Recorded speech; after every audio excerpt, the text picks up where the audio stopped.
Possuir aquelas orquídeas bonitas, né, bem vigorosas, com pseudobulbos gordinhos, nem sempre é sinônimo de bom cultivo. A gente sabe bem que o vegetativo das nossas orquídeas crescer e se desenvolver é muito bacana e isso faz parte também de ser um bom cultivador. Mas nem sempre é o que essas plantas precisam para de fato florescer. Eu estou fazendo esse vídeo aqui um pouco diferente, né? Um pouquinho aqui para fora do meu orquidário, logo a gente vai para lá, mas é que para mostrar para vocês novamente aqui aquela Dendrobium do grupo Nobile que eu passei a cultivar. Durante muitos anos eu tive informações bem erradas sobre essas plantas e nunca tinha florações com elas. Foi depois de muitos estudos e de algumas experiências que eu passei a ter essa planta com flores todos os anos, na qual eu estou mostrando para vocês aí no vídeo, né? Vocês estão vendo a quantidade de botões que ela produziu, sendo cultivada a sol pleno e com praticamente zero rega nesse período, né, de frio, que praticamente não chove. Então ela passou todo esse período aqui sem receber regas. Aqui eu não faço rega nela, ela vive do jeito que a natureza quer. E era exatamente isso que essa planta precisava para florescer desse jeito. Todos nós cultivadores, né, a gente foi ensinado e doutrinados a ter orquídeas sempre com pseudobulbos gordinhos, que significa que as nossas plantas estão bem hidratadas. Nós temos que ter orquídeas em grandes quantidades de novas brotações, que significa que as nossas adubações estão boas, enfim, essas coisas que a gente já está acostumado ao longo do nosso cultivo. Agora, essas coisas também pode ser a que torna a gente um cultivador bem ruim. Por isso que eu disse que nem sempre quando a gente tem orquídeas bonitas dentro do nosso orquidário significa que somos bons cultivadores. Para exemplificar o que eu estou querendo dizer, eu acabei de dizer para vocês, por exemplo, sobre a Dendrobium desse grupo Nobile. E se você não sabe, ao longo de muito tempo a gente ouvia dizer que tinha que molhar bastante essas plantas, que elas precisavam de muito frio para poder florescer. Ah, mas não é questão da luz, a luz não é tão importante, ela precisa mesmo de muito frio. E ao longo de muitos anos de cultivo, o que eu pude aprender com a própria planta foi que o que ela quer de verdade é luminosidade, bastante luminosidade. O grupo Nobile exige que você tenha uma grande condição de iluminação para ela, e isso significa sim sol pleno para muitas dessas plantas. O único conselho que eu dou é que se você comprar ela de um orquidário que esteja cultivando a tela de sombreamento, que você apenas faça adaptação no sol para você não queimar as folhas da sua orquídea.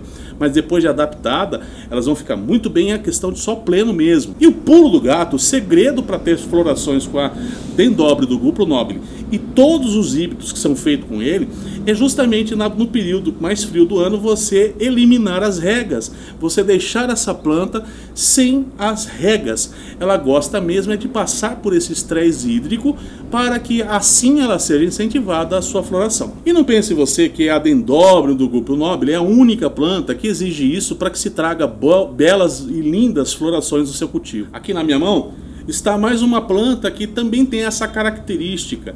As Lélias Ancipes, né, Lélias mexicanas.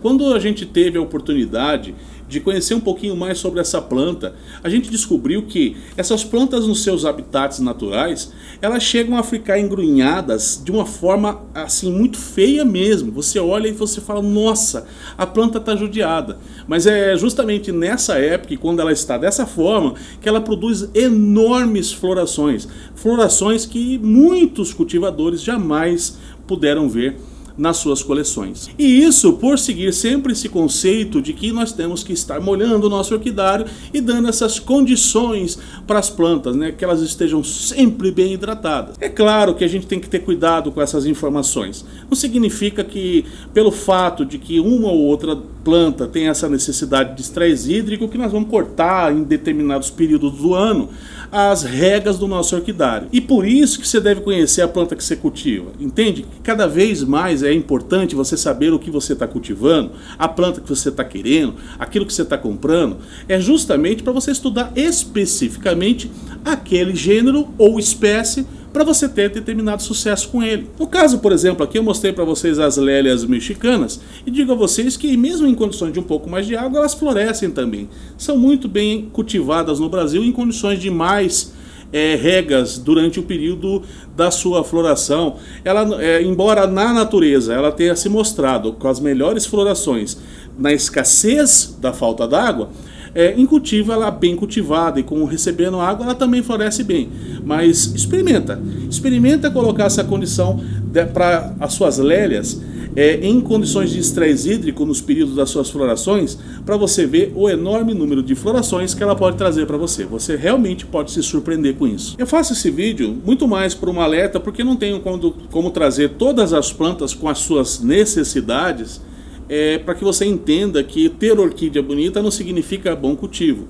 Às vezes a gente quer deixar uma planta no ápice da sua belíssima vegetação e nem sempre na época, por exemplo, das suas respectivas estações de floração é o que ela desejaria para que ela pudesse ser incentivada a floração.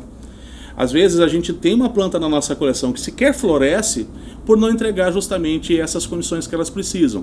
Muitas orquídeas, muitas mesmo, dependem de estresse hídrico para que elas possam florescer. Ou seja, o que significa o estresse hídrico? É respeitar, inclusive, o que na maioria dessas plantas, né, que sofrem com essa necessidade, elas teriam na natureza, que seria justamente o período onde menos chove, onde aquela planta não está recebendo incentivo de chuva. Ou seja, logo no nosso orquidário não deveria de também estar recebendo regas constantes. Outra característica que faz também com que a gente às vezes não tenha uma determinada floração em uma orquídea, mesmo ela estando bonita no cultivo, é a iluminação. Que por vezes a gente vê em determinados habitats, nossa, eu vi no habitat lá, ela estava linda, maravilhosa, um exemplo, tá? Em janeiro, que é o pleno verão, eu vi ela bonita lá e tal, não sei o que, só que você não viu aquela planta, por exemplo, lá em julho, no período frio. E isso faz diferença. A iluminação que aquela planta estava recebendo em janeiro é diferente da iluminação que ela está recebendo lá em julho e que talvez seja a época da sua floração. Então, às vezes, a gente faz relações bem erradas em relação, por exemplo, a essas formas vegetativas de cultivo que a gente quer até imitar a natureza. Não, eu vi lá na natureza que é assim, mas a gente precisava fazer um estudo muito mais aprofundado de fato o que aquela planta tem na natureza para que a gente pudesse reproduzir isso em casa. Até porque isso faz muito sentido, sempre simular a natureza no cultivo confinado. Mas ter dentro da coleção orquídeas lindas e maravilhosas não significa ser um bom cultivador por conta disso. Então fique atento. E como eu disse, como eu não tenho condições de englobar tudo aqui dentro, faça esse vídeo para incentivar você a fazer pesquisas sobre a planta que de repente no seu cultivo não está indo bem. Ela está bonita, você entende que a iluminação para ela está boa, está tudo bem com ela, porque ela não floresce? Talvez por conta justamente dessas necessidades, seja de mais luz, menos luz, de menos rega ou mais rega que você precisa dar. Então agora é com você. Você sai daqui, dá um Google e pesquisa aquela planta que lá no seu orquidário não floresce. Ter orquídea bonita não significa que você é um bom cultivador. Agora, para ser um bom cultivador é estudar a sua planta, entregar para ela o que ela precisa para ela florescer para você, e aí sim, aí você tem o conjunto da obra, né? A planta bonita, bem cultivada e florescendo para você. Espero você no próximo vídeo. A gente sempre se vê por aqui. Um super beijo e até lá. Tchau!